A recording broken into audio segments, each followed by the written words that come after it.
ഞാനിത് മറുപടി നിങ്ങളോട് കൃത്യമായിട്ട് പറഞ്ഞതാണ്. അദ്ദേഹത്തെ പോലെ ഒരാളുടെ അടുത്ത് പോയി നിങ്ങളിങ്ങനെ കുത്തി ചോദ്യങ്ങൾ ചോദിക്കുന്നതും നിങ്ങൾക്ക് ആവശ്യമുള്ള ഒരു വാർത്ത വരുത്തുന്നതിന് വേണ്ടിയിട്ട് ചില മാധ്യമപ്രവർത്തകർ, ഞാൻ താങ്കളെയല്ല പറഞ്ഞത്, ചില മാധ്യമപ്രവർത്തകർ പോയി മനുഷ്യത്വരഹിതമായൊരു കാര്യമാണ് നിങ്ങൾ ചെയ്ത് നിങ്ങൾ ആത്മപരിശോധന നടത്തിയാൽ മതി. അതാണോ മാധ്യമപ്രവർത്തനമെന്ന് ഇത്രയും ഞാൻ പറയുന്നുള്ളൂ അതിനെക്കുറിച്ച്. തുടക്കം മുതലേ പ്രതിപക്ഷ നേതാവ് പറയുന്നതാണ് 100 സീറ്റ് കിട്ടുന്നത്. ആ ആത്മവിശ്വാസത്തിൽ ഞാൻ അതിൻ്റെ ആത്മവിശ്വാസത്തിനൊരു രാഷ്ട്രീയമായ അടിത്തറയുണ്ട്. അത് പലർക്കും അത് മനസ്സിലായില്ല. നമ്മൾ വെറുതെ ഒരു നമ്പർ, ഒരു കൊട്ടക്കണക്ക് പറയുകയാണെന്നുള്ള രീതിയിലാണ്. ഞാൻ പറഞ്ഞല്ലോ 2001 100 സീറ്റ് കിട്ടിയതാണ്. പിന്നെ 2005 മുതൽ ഒരുപാട് വിഭാഗങ്ങൾ UDF-നെ വിട്ടുപോയിട്ടുണ്ട്. ഞാനതൊന്നും വിശദീകരിക്കുന്നില്ല. പക്ഷെ അവരെല്ലാം ഞങ്ങൾക്ക് തിരിച്ചു കൊണ്ടുവരാൻ ഞങ്ങൾക്ക് കഴിഞ്ഞിട്ടുണ്ട്. തിരിച്ചു കൊണ്ടുവരാൻ അതിൽ 90-95% പേരെ തിരിച്ചു കൊണ്ടുവന്ന ഒരു പൊളിറ്റിക്കൽ വർക്ക്, വളരെ സൈലൻ്റ് ആയിട്ടുള്ളൊരു പൊളിറ്റിക്കൽ വർക്ക് ഞങ്ങൾ നടത്തിയിട്ടുണ്ട്. ഒന്ന്. രണ്ടാമത്തത്, നമ്മൾ എല്ലാ ബൈ ഇലക്ഷൻസിലും പാർലമെൻറ്റ് ഇലക്ഷനിലും ലോക്കൽ ബോഡി ഇലക്ഷനിലും ഉണ്ടായ അത്യപൂർവമായ വിജയം, ഒരു കാലഘട്ടത്തിലും ഉണ്ടാകാത്ത വിജയം, ഇന്ത്യയിൽ ഒരു സംസ്ഥാനത്ത് ഒരു പ്രതിപക്ഷത്തിനും അവകാശപ്പെടാൻ കഴിയാത്ത ഒരു വിജയമാണ്.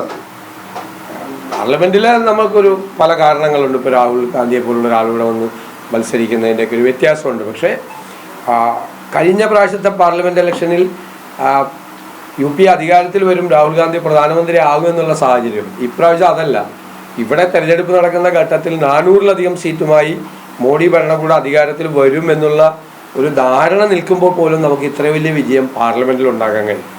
അത് സാധാരണ 19-ലുണ്ടായ വിജയത്തിൽ നിന്നും വ്യത്യസ്തമാണ്.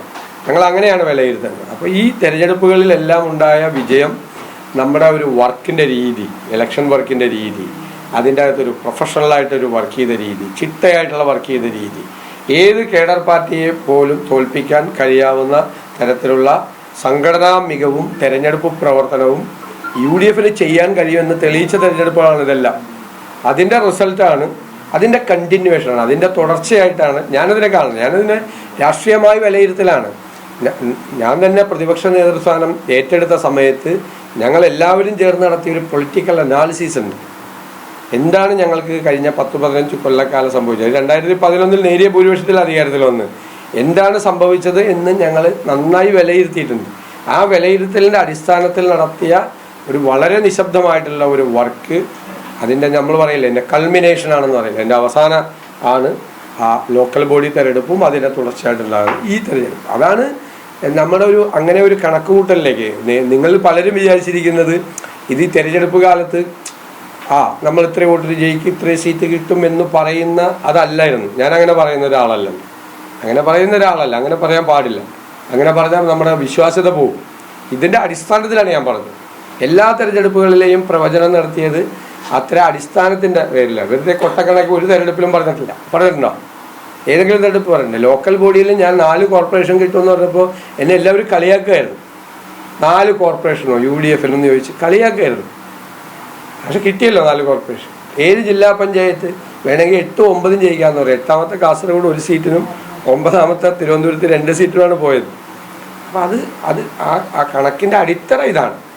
പൊളിറ്റിക്കൽ അനാലിസിസാണ് നടത്തിയിട്ട് അതിൻ്റെ മീതെ നടത്തിയിരിക്കുന്ന ഒരു വർക്കാണ്. അതെ, ഡീലെന്ന് ഞങ്ങൾ പുറത്ത് കൊണ്ടുവരാൻ കാര്യം എന്താ? ആ ഡീല് പൊളിക്കാൻ വേണ്ടിയിട്ടല്ലേ ഞങ്ങൾ ഡീലെന്ന് പറഞ്ഞത്. ഡീല് മുകളിലുള്ള നേതാക്കന്മാർ നടത്തിയ ഡീലാണ്. താഴെയുള്ള പ്രവർത്തകരത് പൊളിച്ചിട്ടുണ്ട് എന്നാണ് എൻ്റെ വിശ്വാസം.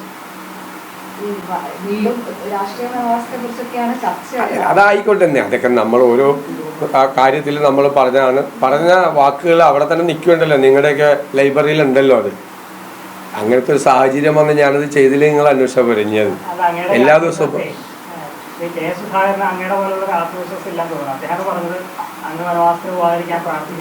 ഞാനിത് മറുപടി നിങ്ങളോട് കൃത്യമായിട്ട് പറഞ്ഞതാണ്. അദ്ദേഹത്തെ പോലെ ഒരാളുടെ അടുത്ത് പോയി നിങ്ങളിങ്ങനെ കുത്തി ചോദ്യങ്ങൾ ചോദിക്കുന്നതും നിങ്ങൾക്ക് ആവശ്യമുള്ള ഒരു വാർത്ത വരുത്തുന്നതിന് വേണ്ടിയിട്ട് ചില മാധ്യമപ്രവർത്തകർ, ഞാൻ താങ്കളെയല്ല പറഞ്ഞത്, ചില മാധ്യമപ്രവർത്തകർ പോയി മനുഷ്യത്വരഹിതമായൊരു കാര്യമാണ് നിങ്ങൾ ചെയ്ത് നിങ്ങൾ ആത്മപരിശോധന നടത്തിയാൽ മതി. അതാണോ മാധ്യമപ്രവർത്തനമെന്ന് ഇത്രയും ഞാൻ പറയുന്നുള്ളൂ അതിനെക്കുറിച്ച്.